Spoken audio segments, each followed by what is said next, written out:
Competitor price എങ്ങനെ track ചെയ്യും എന്ന് വെച്ചിട്ട് സ്ഥിരമായിട്ട് നമ്മളെ വാട്സാപ്പ് ഗ്രൂപ്പിൽ ഇ-കൊമേഴ്സ് വാട്സാപ്പ് ഗ്രൂപ്പിൽ ക്വസ്റ്റ്യൻസ് വരാറുണ്ട്.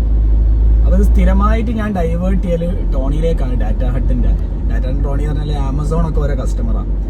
ഈ കോമ്പറ്റീറ്റർ പ്രൈസ് ട്രാക്ക് ചെയ്യുന്നതിനുള്ള ഇമ്പോർട്ടൻസ് പറഞ്ഞു കഴിഞ്ഞാൽ നമുക്ക് കോമ്പറ്റീറ്റീവ് ആയിട്ട് നിൽക്കണമെങ്കിൽ കോമ്പറ്റീറ്റർ എന്താ ചെയ്യണമെന്ന് എപ്പോഴും അറിയണം. അപ്പോൾ അത് കണ്ടിന്യൂസ്ലി ഓട്ടോമാറ്റിക്കലി അപ്ഡേറ്റ് ചെയ്തുകൊണ്ടിരിക്കണം. അങ്ങനെ സ്ഥിരമായിട്ട് വരുന്ന പ്രോബ്ലംസ് ആണ് ഞങ്ങൾ ടെക്കുകാർ ഓട്ടോമേറ്റ് ചെയ്യാൻ ശ്രമിക്കുക.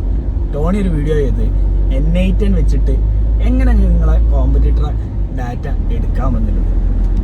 സോ ഇതിനകത്ത് മനസ്സിലാക്കേണ്ടത് എപ്പോഴും നമ്മൾ എക്സ്പേർട്ടിനെ അപ്രോച്ച് ചെയ്യുക. ഓരോ ഏരിയയിലും ഇപ്പോൾ ഡാറ്റ എന്ന് പറഞ്ഞു കഴിഞ്ഞാൽ അതിന് ഒരു എക്സ്പേർട്ട് ഉണ്ടാവും. ആ എക്സ്പേർട്ടിനെ സമീപിച്ച് കഴിഞ്ഞാൽ അതിൻ്റെ സൊല്യൂഷൻ കിട്ടും. So that is what you need to do. Always reach out to experts. ആ ഓട്ടോമേഷൻ്റെ ലിങ്ക് ഞാൻ ഇന്നത്തെ സ്റ്റോറി കൊടുക്കുന്നുണ്ട്.